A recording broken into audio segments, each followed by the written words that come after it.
Guys আমরা আছি এখন খাগড়াছড়ি পানছড়ি হাইওয়েতে, আর দুই পাশে দেখতে পাচ্ছেন শুধু আমের বাগান। এদিকটাতে অনেক বেশি আম হয়।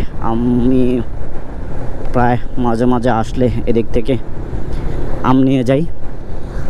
জায়গার নাম যদি হয় পানছড়ি, কিন্তু এদিকে আমের বাগান বেশি। আমি যতটুকু দেখলাম রাস্তার দুপাশে বেশিরভাগ আমের বাগান, আর এদিকে প্রচুর আম চাষ হয়। আমরা যে রাবার ড্যামের যে গাং বলে নাকি নদী বলে, খাল হইতে পারে, এটার পাশ দিয়ে জাস্ট এই রোডটা চলে গেছে সরাসরি খাগড়াছড়িতে। রোডটা একেবারে সরু, একদম খাগড়াছড়ি রাঙামাটির যে রোডটা ওরকমই এই রোডটা।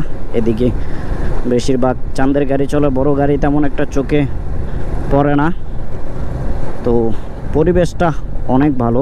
একটা জিনিস হচ্ছে যে পাহাড়ের রাইড করলে কখনো আপনার কাছে বিরক্তি আসবে না, ঠিক আছে। যেমন হাইওয়েতে রাইড করলে অনেকক্ষণ রাইড করলে দেখা গেছে যে শরীরে একটা বিরক্তি ভাব আসে, কিন্তু পাহাড়ের বিষয়টা হচ্ছে আপনি যত রাইড করবেন তত আপনার কাছে ভালো লাগবে, কিন্তু বিরক্ত মনে হবে না। কালকে রাত্রে যখন এই রোডটা দিয়ে আসলাম, এই রোডের এই জায়গাগুলা মোটামুটি ঠিক আছে। সামনে খাগড়াছড়ির পরে রোডগুলা একদম ঢেউ ঢেউ অবস্থা, মানে একেবারে এমন কাঁপায় যে আমার কালকে রাত্রে মাথা ব্যথা শুরু হয়ে গেছে। এরকম মানে ঝাঁকি রোডটা। এমনি কিন্তু রোড একদম ফ্রেশ, কিন্তু হয়তো পুরাতন রোডের উপরে এই কার্পেটিং করার কারণে এটা ঢেউ ঢেউ একটা অবস্থা, যার কারণে রাত্রে অনেক মাথা ব্যথা করছে। কারণ রাত্র হয়ে গেছিলো আসার সময়, অনেক স্পিডিং করে আসছি, যার কারণে একদম ঝাঁকিতে মাথা ব্যথা শুরু হয়ে গেছিল। তো যারা আসবেন এদিকটাতে অবশ্যই খেয়াল রাখতে হবে। প্রথমত হচ্ছে যে সিঙ্গেল একটা রোড, রাত্রিবেলা এমনিতে কোনো গাড়ি থাকে না। দিনের বেলা মোটামুটি দুই একটা অটো বা গাড়ি মোটরসাইকেল দেখা যায়, আদারওয়াইজ এই রোডে তেমন কোনো গাড়ি নেই। শুধু একটাই সমস্যা এই রোডটার, একটু ঢেউ ঢেউ অবস্থা, এই জন্য একটু রাইড করা কষ্ট হয়। আর এদিক থেকে ডান দিকে হচ্ছে যে সুদৃষ্টি অরণ্য কুটির, সেদিকে আমরা যাব না।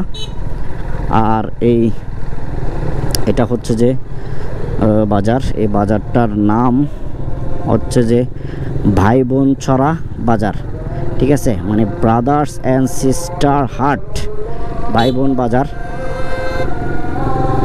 তো যারা এই ভাই বোন বাজারে এসেছেন বা এই ভাই বোন বাজারের যারা আছেন, তারা একটু কমেন্ট করে যাবেন। আর যারা এসছেন তাদের অভিজ্ঞতাটা একটু কমেন্ট করে বলবেন। আর এটা হচ্ছে মিলেনিয়াম ভাই বোন ছড়া উচ্চ বিদ্যালয়। আর উচ্চ বিদ্যালয়ের যদি কোনো শিক্ষক শিক্ষার্থী বা যদি দেখে থাকেন, অবশ্যই কমেন্ট করে জানাবেন কে কী পরিস্থিতিতে আছেন, কেমন আছেন।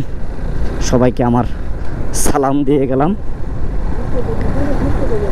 আর এটা হচ্ছে ভাই বোন ছড়া আল আমিন বায়োমিয়া মাদ্রাসা। এটা হচ্ছে যে মাদ্রাসা, এই মাদ্রাসার ছাত্রদের আমার সালাম। মনে হয় মাদ্রাসাটা বন্ধ আপাতত। ও মাই গড, যাইলে যান না। ওকে ওকে ভাই ইন্ডিকেটার দেয় নাই, যদিও আমি আবার এদিকে মন নিলাম, ভাই আবার দাঁড়াই গেছে। যাক, সরি বললো। হয় এরকম মিস্টেক হয়, তবে রাস্তায় অবশ্যই ক্রস করার সময় 500 রাস্তায় ঢুকতে এই বিষয়গুলো আপনারা খেয়াল করবেন।